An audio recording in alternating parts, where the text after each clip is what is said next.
Hi guys, hi to everyone. I am here to explain about our project Paying with Your Face, and our group members are Abhiyendra Galat, Crystal, Ganesh Karpaya and Jeremiah.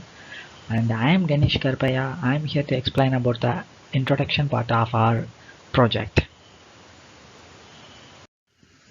In this digitalized world, the development and improvement of the mobile applications are growing higher and higher. And also the security system for the applications is also in risky condition because of the rising number of numerous hackers around the world. Nowadays, we are using a plethora of applications in mobile phone for many reasons and many things, such as online ticketing for bus, trains and flights, or online shopping, food ordering, taxi booking, movies and so on. We were using many modes of different modes of payment methods to pay for these transactions like cash on delivery, Samsung Pay, Google Pay and Apple Pay. Firstly, we need a bank to link with these applications for all these transactions. But we primarily consider about the security of the payment we have been used for all these transactions. Now we are using digital money for everything, even buying online or even through shops. At present, we use the OTP, that means one-time password, using net banking and other modes of transactions for money from one place to another. But it is very risky that it will be stolen by any hackers or can be misused by anyone. So it is very important to develop a new security system with the help of biometric authentication to make our payment much stronger and make our security more stronger than ever. Face recognition is one of the security core technologies implemented now in the mobile world for extra protection.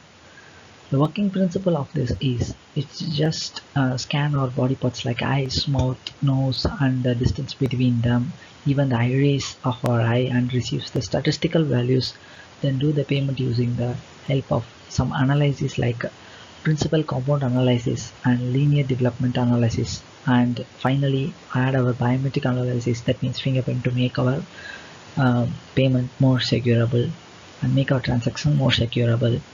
And we have crossed so many mobile platforms such as Brew, Android, Symbian and iOS are now in trends, and some of them are outdated. In one of the literature, we found that a version of Intel's was made to do the face recognition using the ARM embedded method, but they didn't provide any algorithm for that. In the meantime, there is another study. The Windows Phone has using the binary pattern, linear binary pattern, to do this face recognition process, and also it was very speedy and accurate. As we said earlier about algorithm, what is meant by algorithm, why they are using in the scanning methods. It is a flowchart for the process to find the face through any platforms like Android, iOS, which includes so many codings to find whether the user is the right person or not. It makes the histogram to match the faces. It can use various processes to compare the histogram images for getting the better results with the help of the distance processing and also by the absolute values. So it gives the upshot of the appropriate face we registered in that histogram before. By using this pattern, we clearly detect our face for extra security purpose. And these are all the important points of the paying with our face, and the rest of the things will be explained by our friends. Thank you, friends. Hello, I'm Abhiyan Gelot, and I will expand on the intricacies of how facial recognition operates in the wild. So a decline in computation and data storage costs has made possible the deployment of facial recognition applications. Neural networks are at the core of this AI system. Artificial neural networks are universal function approximators. It is a series of connected algorithmic layers that aim to recognize the underlying relationships in the data set, and in their functioning they try to mimic the human biological brain. In this sense, neural networks refer to neurons, intricate systems, either biological or artificial ones.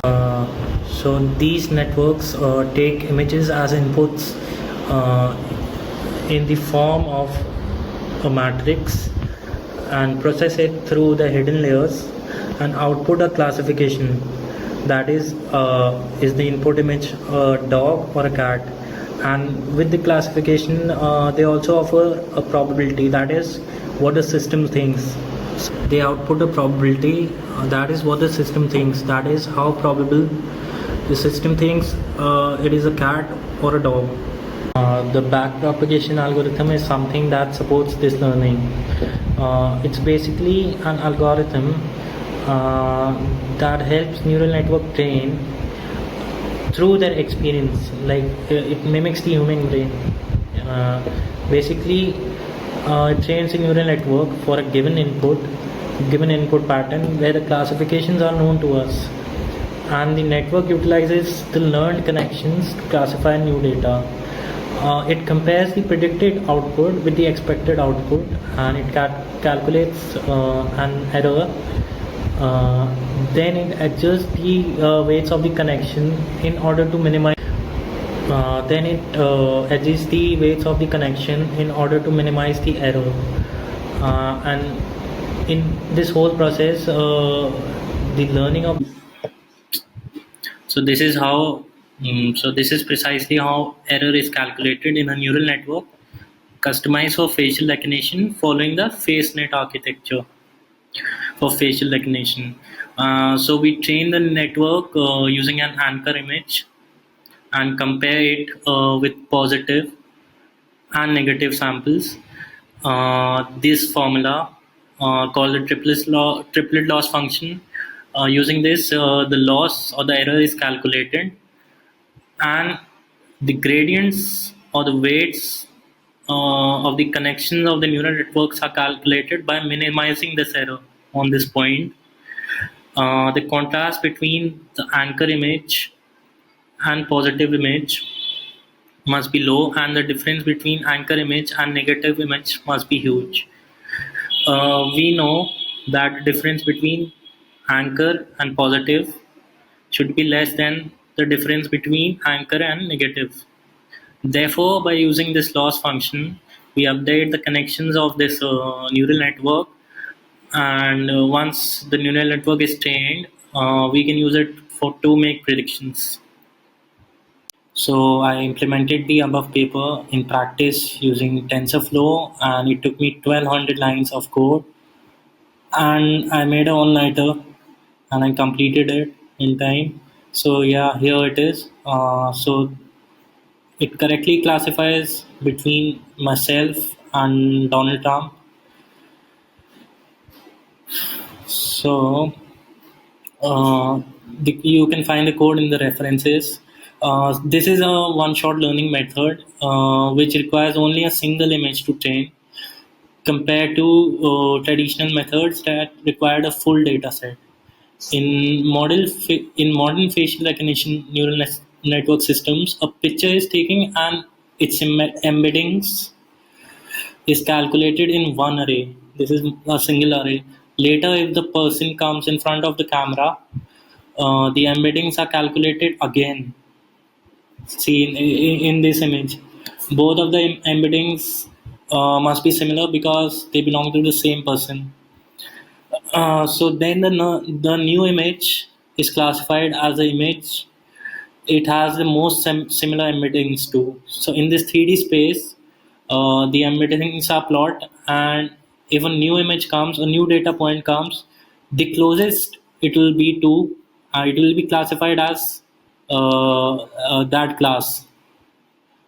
So in synopsis, it is because of reduction in computing and storage costs, along with innovative and intuitive learning methods and algorithms, the continuous innovations that are coming in, that the widespread adoption and application of facial recognition is made possible. So, as I discussed, the embeddings are calculated for comparison. So, algorithms like PCA and LDA can be used to efficiently compare them. And face recognition is one of the core technologies that is used for security, and now it has find its implementation in mobile world also. And the first technique machine was established in Hangzhou, China. And in the early stages, WeChat and Alipay tried to implement it. In the future scope, it can find its application in face scanning payment, hotels, restaurants, basically for payments. The advantages can be seen from the convenience that can be brought to customers and the merchants. The cashiers aren't needed anymore, and basically it brings convenience, and it's useful for contactless deliveries and transactions, which has become essential during the COVID-19 pandemic. In terms of cons, the facial recognition system is it still in development phase. It is not completed yet, and the technology initial installation is quite expensive, so it is avoided by small merchants. And at the present, the main users of facial payment are large merchants, just like supermarkets and just like Amazon and eBay. And now coming to references, um, yeah, and so you can find my source code on my GitHub repository, and this is just a screenshot, just a combined screenshot of the code. Thank you.